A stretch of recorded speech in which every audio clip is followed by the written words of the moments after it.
Shout out to Kop-Ish. Shout out to Kopish, guys. Keep all the good work the up. two legends, Emil Heskey, Howard Gill. Can't get much better than that, guys. Yeah. You know what to do now. Like, comment, subscribe. I'm with legends, guys. Kopish.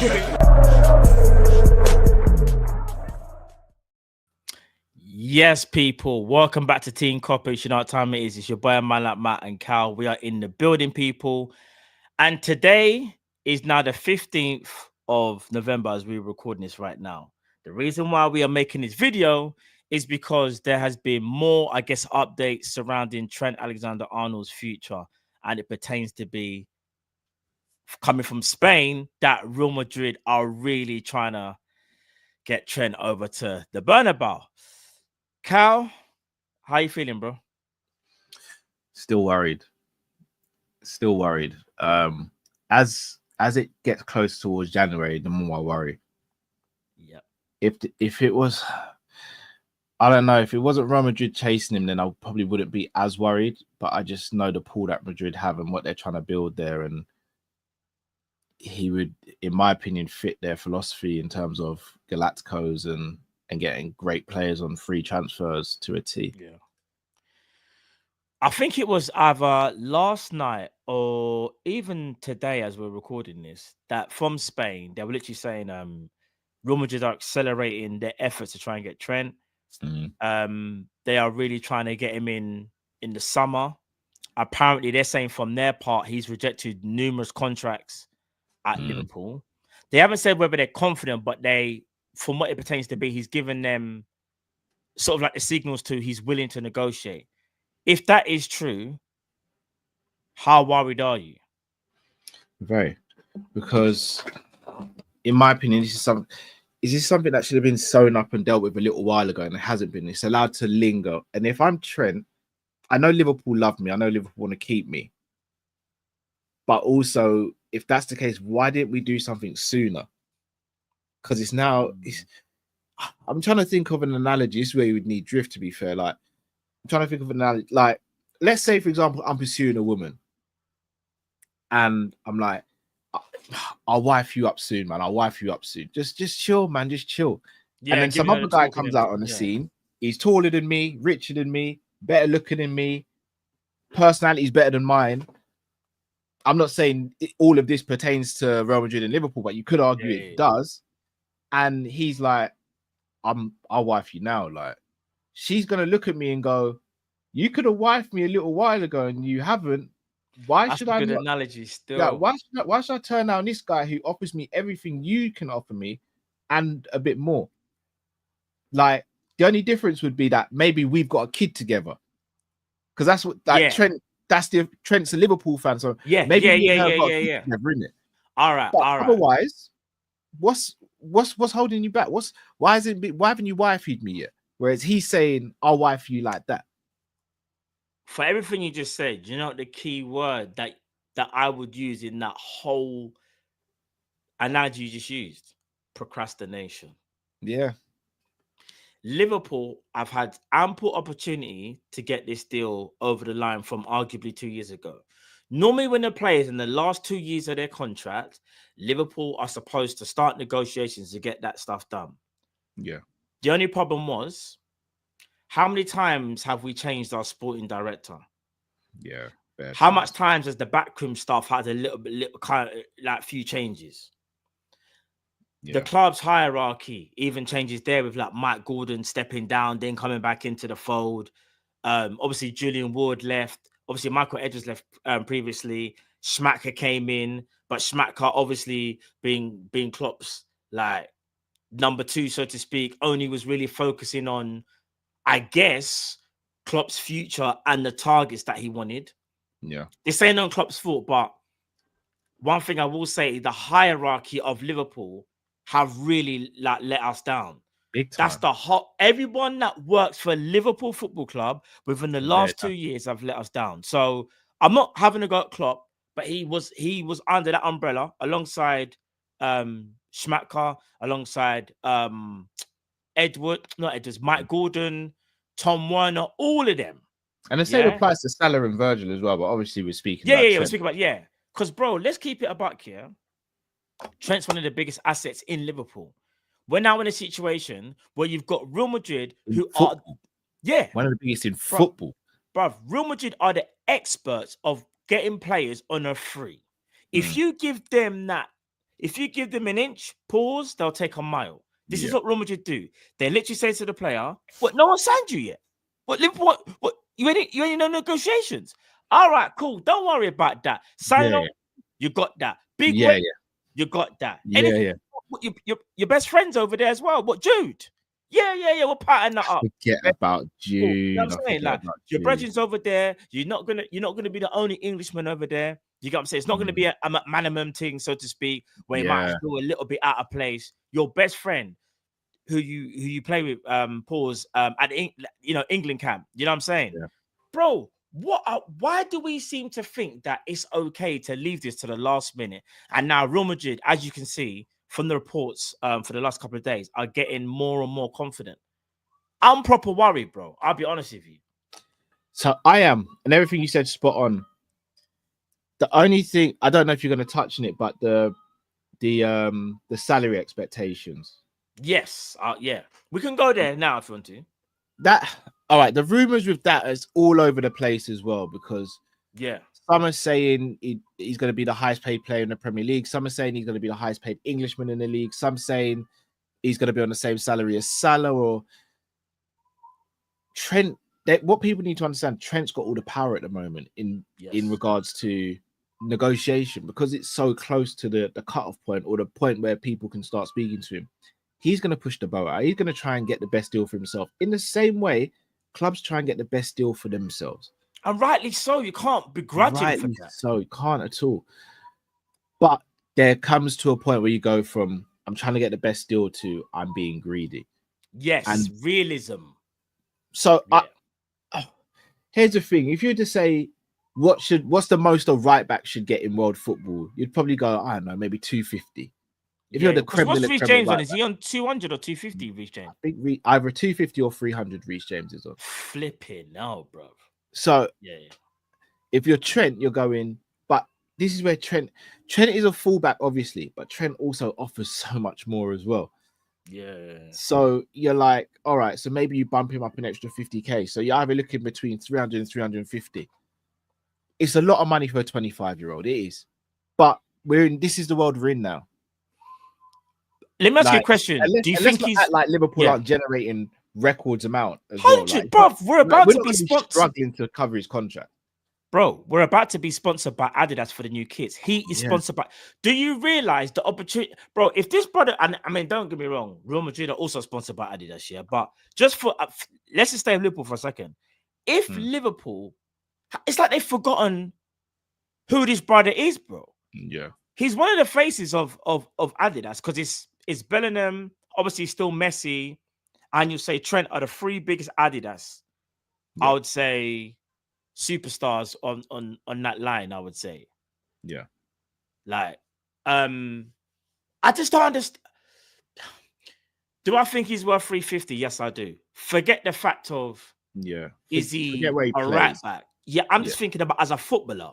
Is his talent worth 350 or say 300 to 350? I'm gonna say yes, because I do feel like at Liverpool we have this kind of thing where it's like, oh, it's too much money and rare to taste. Like, bro, if the club can afford it, they should better pay it. And not only that, Salah's comments about being the underdog. Liverpool, if I'm being honest, bro, like as a club, as we know, we do kind of like this kind of underdog thing, and you know, we want to make sure the money's right, and I understand that, because you don't want things to go crazy. Do you get what I'm trying to say? And where things get out of hand. But the problem is, though, you need to keep up with recent times, because if let's say it's 300, which I think is a fair amount, yeah.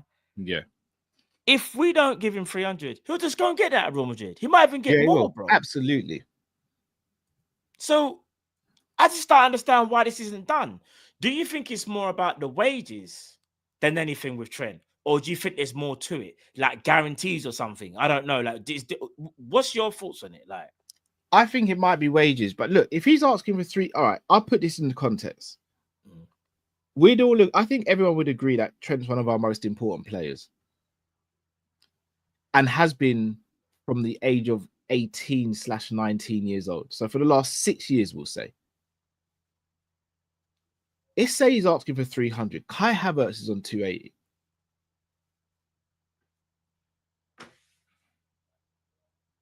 Kai Havertz is on 280. You know?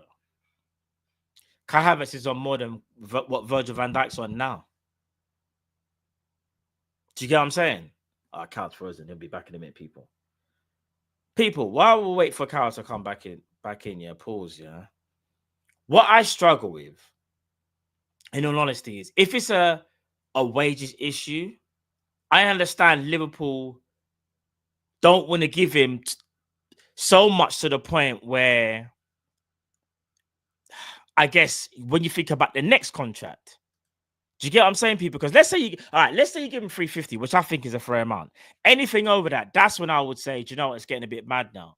Because not only will it be getting more than what Mo's on now, even though that's another conversation. In his next contract, what's he going to be expecting? So I understand that from Liverpool's perspective.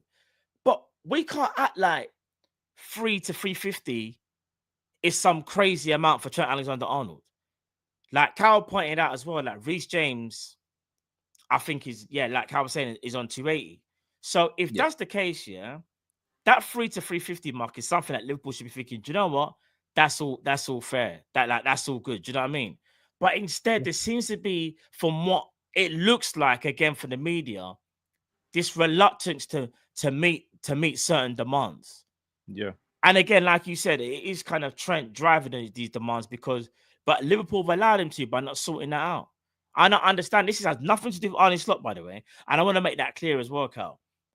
Whatever the future happens with all three of them players, yeah, in my opinion, Slot's got nothing to do with it. Because he just walked into a whole crisis, bro. Yeah. He walked into a crisis where 3 of his star players are on the verge of potentially leaving unless they sign. And man got 1 transfer. He walked into a madness. When I say madness, I'm just talking about contractual situations and not only that, financial financial restraints. Yeah. Do you know what I'm saying? Yeah. So I don't know, bro. Listen, I'll say this as well, Carl. If he does leave, how badly do you think it affects Liverpool? Badly. The right back pool's not the biggest or the greatest at the moment. I'd say the left back pool is arguably better. Like we've spoken at length about players like Hato and Schlotterbeck, Bastoni, Kirkes, Robinson, Carreras. What right backs, bro? Because we're not going to get Hakimi. No, but do you even, as much as I think Hakimi is good, I do think Hakimi is a bit suspect defensively, though. I think him and Trent are about the same defensively, if I'm going to be honest. Yeah, and if I'm being honest, if we are to lose Trent, I want someone a bit more defensively sound, though. Yeah, I just want someone balanced. I want like a Steve Finnan type right back, because I don't think we rely on Trent's creativity anymore, nor do we rely on Robbo's creativity. I think we've got creativity throughout the team. Gravenberch can break lines. Virgil's got the long range passing.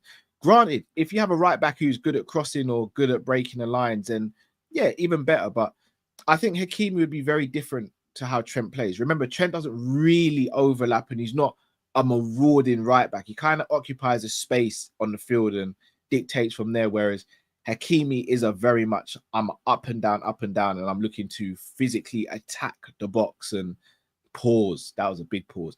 Yeah, but you get what I mean. Yeah. Would you still go for Kimmich? Yeah, I would you? Yeah, I tell you who else. I mentioned this person a couple of years ago and I got laughed out of the room. Dumfries, I don't think would be a bad idea in the short term either. He's a bit. That went in. I don't know, but you know what it is? Brother. He's athletic, yeah, but the final ball can be a bit funky. Like, I agree, but how often would we need him to do that, though? Well, here's what I was going to say to your another thing you said, yeah. You're saying you think we don't really rely on Trent, but in a weird way, I still think we do. No, not as much. Because not as much as. All right, so the last 2 years on the clock, let's be real, our team was starving. Hence why we had to do the invert thing. Because here's the killer: We inverted because we couldn't create none. We needed to get Trent on the ball to be our creator because there was nothing else. No one else. Remember, when McAllister joined, McAllister had to prove that he could do his thing. Prior to the season before, there was no creativity because Robbo, we've seen this version of Robbo and Trent. Again, if Trent was trying to be marauding and going forward, if we get caught on the counter as curtains, there was no balance in the team. Yeah. So I ask you this year, his creativity, in my opinion, is still very, very high for Liverpool. Still one of the best. If he doesn't get the assist, he gets the assist to the assist. Remember the goal? Yeah. Arsenal. Oh my days. What's the goal where he plays it to Gravenberch? In fact, that might be the first game of the season, actually. No, so that's Ibu that plays that pass to Gravenberch. Yeah. Where's the one he plays to Salah? And then Salah lays it off to Jota. I'm almost certain. That's Ipswich. Ipswich, yeah? Yeah. But also the Arsenal game. He got the assist. No, he got the assist to the assist, did it? You got assist for Virgil. No, you got assist for Virgil. And then, the pre-assist. Yeah. So this is what I'm saying, bro. This brother, we can't. Is the club going to end? Travesty if we lose 1-3, man. That's what I was going to say to you. Is it a travesty or is it a case of, listen, it will hurt us, but it's not the end of the world? Is it the end of the world if we lose Trent? That's what I wanted to say or ask you. No, I wouldn't say it's the end of the world. I'd say it's more that. Oh, Kyle's gone again. People, let me say, like, listen, before Kyle rejoins us, people, I'll say this, yeah. I don't necessarily think it's the end of the world, but at the same time, it will be detrimental. He's a Scouser. He understands the system, and he's the vice captain. It was only last summer, or was it summer before, sorry, when we lost Henderson, Fabinho, like seniors in the team, innit? Like Henderson and Fabinho. We then lose Klopp last year. If we now lose our vice captain, it is kind of peak. I can't lie, chat. It is peak because when Cal gets back in, I'll ask him about like Virgil and Salah because that could have a massive knock-on effect, you know. Because to imagine Liverpool potentially without a captain and a vice captain, that is a full reset for Arne Slot. Do you get what I'm saying? Like, one thing I will say about this season is, what's not surprising is Trent is the vice captain, Virgil being the captain. That's brought some stability to the Slot side that's doing well now, the Liverpool side that's doing well now. Do you get what I'm saying, people? So at least there's some familiarity there. And Slot kind of knows he can trust those guys there and what they're doing. Whereas if Trent was to leave and say Virgil leaves, and let's say even Salah as well, that's when I say it's a travesty and we're cooked. So what I explain to the people, Cal, is this year. Yeah. I don't think like if we lose Trent, it will still be kind of detrimental, but it won't be like Liverpool won't stop being Liverpool. But I'm gonna say this though. He's the vice captain and he's a key component to Liverpool. Yeah. We don't know what's gonna happen with Virgil and Salah. We'll quickly talk about them now, yeah. If Virgil was to leave as well, and Salah and Trent, that's the captain and the vice captain, and one of the other I think Salah's like fourth or fifth captain, maybe, yeah. Yeah. When Arne Slot took over Liverpool, he was able to lean on the leadership group of a Virgil and a Trent. Brother, if those two leave, especially, in fact, no, if all three leave, that will be literally Slot full rebuild. Like he's got, that's it. Rip up the you know what I'm saying? I'll be honest. Were we on a show together? No, I don't think we were on a show together. But I got asked the question: who's more important, or who's the most important out of Virgil, Salah, and Trent? Ooh, for right now. I couldn't separate Virgil and Salah because without Virgil, we concede more goals and lose more games. And without Salah, we don't score as many and don't win as many games. Trent lies somewhere in the middle with those two. But I asked again, bro, like Kimmich doesn't really tickle your fancy, but I also know he's past his peak as well. Dumfries doesn't tickle your fancy. I also know he's not the guy either. Hakimi, again, both of us know he's defensively suspect. Yeah. Like, who is a right back? We could literally go out there and get that where we go, we're going to miss Trent, but you see this right back, he can do something. For me, there isn't one. Yeah, I can't think of one right now, and that's kind of a worry. Because really, truly, that's what worries me. Yeah. Because with Salah, God forbid we lose Salah, there are players out there where you think, okay, maybe you could go for a Kudus, maybe you could go for a Kubu, maybe you could even go for a Kvaratskhelia or Musiala, someone who might be able to pick up the load. With a Virgil, you think, all right, Diamonde, you think Schlotterbeck, you think Bastoni. Again, not his level, but you're thinking they could get to his level. They're still top players though. Yeah, Like, still fantastic players. Some of them world class. But who at right back? Who is there? But even young up and coming right back, I can't even think of any. Because I'll be real. Really put like Gusto at Chelsea would have been perfect. Yeah, Gusto's. I think Gusto's kind of close. But we ain't getting Gusto. No, we're not getting Gusto. And this is not me having a go at Conor Bradley, but this is where I think the rally will kick in. If we lose Trent and Conor Bradley, remember Bradley's still learning. As much as he's a good talent, we've seen it with Kwanzaa. Bradley will make mistakes, bro, because he's not at that level where he can sit there and go like every single game. You know what you're gonna get. You kind of do, but you kind of don't with Conor Bradley because he's still a young player, and young players will make mistakes. Do you get what I'm saying? Yeah. Just quickly as well, yeah.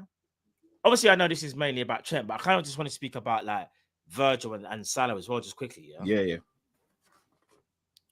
How confident of you, are you of them both staying as well, Virgil and Salah? Way more confident them staying than Trent. Why? If I was to purpose, why is that though? Because they both come out and said they definitely want to stay. Trent hasn't. I don't think Trent wants to leave, but I think he's open to leaving. The other two seem like they really just want to stay at Liverpool and just settle. Yeah. But that doesn't mean we're going to come to an agreement. So that's where the worry. That's where it's never going to be 100% until they've signed on the dotted line. But I'm more confident they signed than Trent.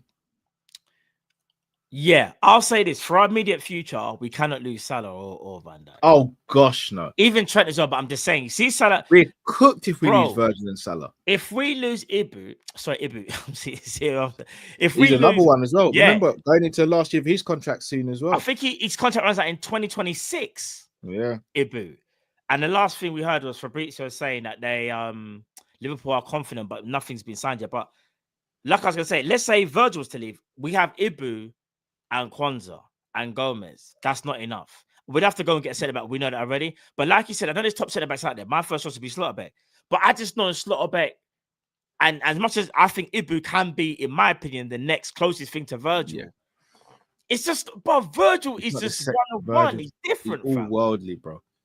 And then don't get me started with Salah, bro. Out of all the strikers that we brought over the years, not one of them can get close to Salah, you know? No, none of them. None of them are close. But Mane was a beast. Firmino was a beast. Torres was a beast. The only person that compares with him in terms of output is Suarez. Well, yeah, but I was gonna hair long enough. Yeah, I was gonna say Mane in the space of time Mane was there. Obviously, Salah still outscored him, but I think that's also due to and system though. I will say the way Mane played is very different to Salah though. I think Salah, I hear that. In my opinion, more just for I'm going to score. Whereas Mane was like, if I can score, I see what I can do here, kind of thing. No, but I hear that. But bro, I can't even imagine a world where Salah leaves right now, especially like because we're so dependent still on Salah. That's another thing as well. Liverpool fans, dependent. Don't get it twisted. We are still very, very dependent on Mo Salah, and rightly so, because he's still our best attacker, one of our best players.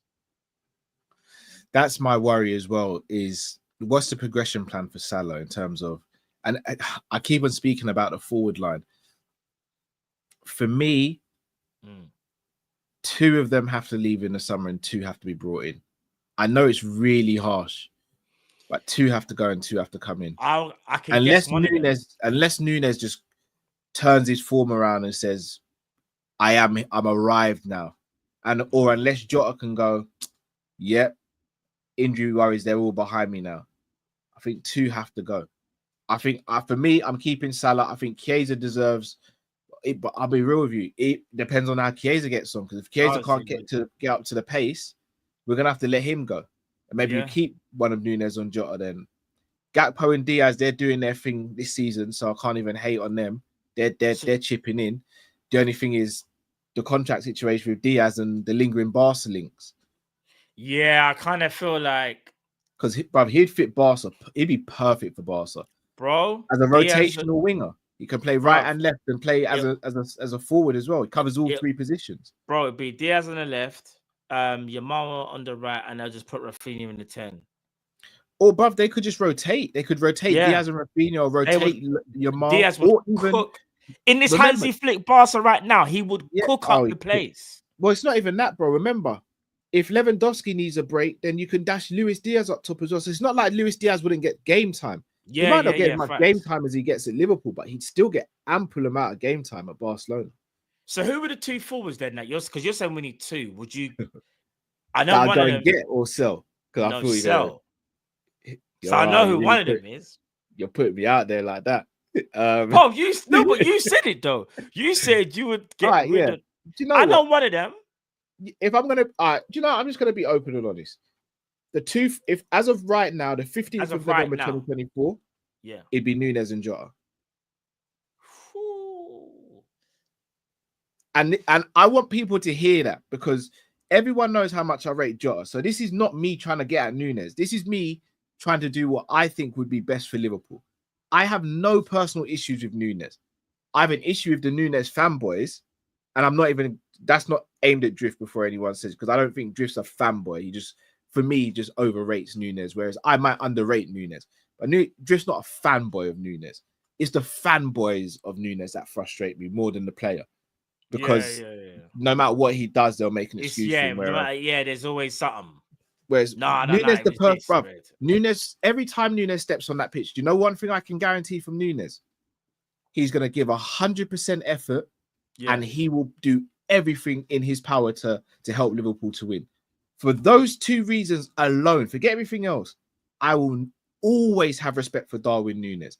I'll always appreciate his effort, and I'll always appreciate the fact that he wanted to do that for our club. But as it goes and it relates to his actual talents and stuff, I think we can upgrade on him. With Jota, the talent's there, but the availability isn't. Bro, the availability is not. Yeah, how much I rate Jota. But bro, I'm not even saying if it was me,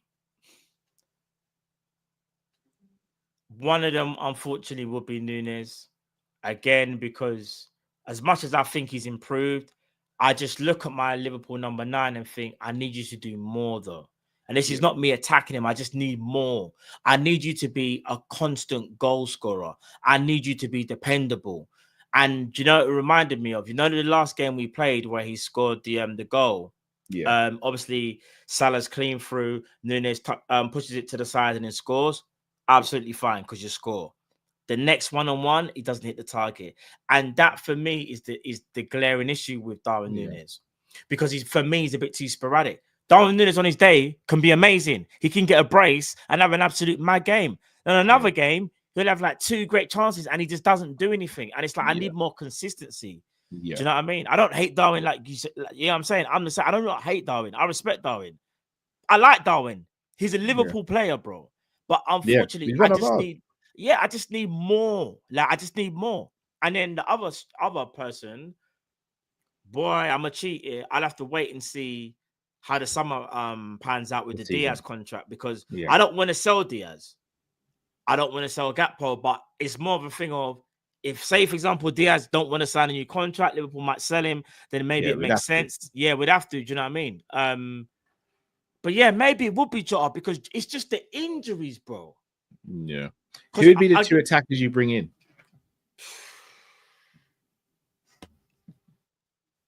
Got him. If it was my choice, Isak and a Pender, maybe. Two different strikers.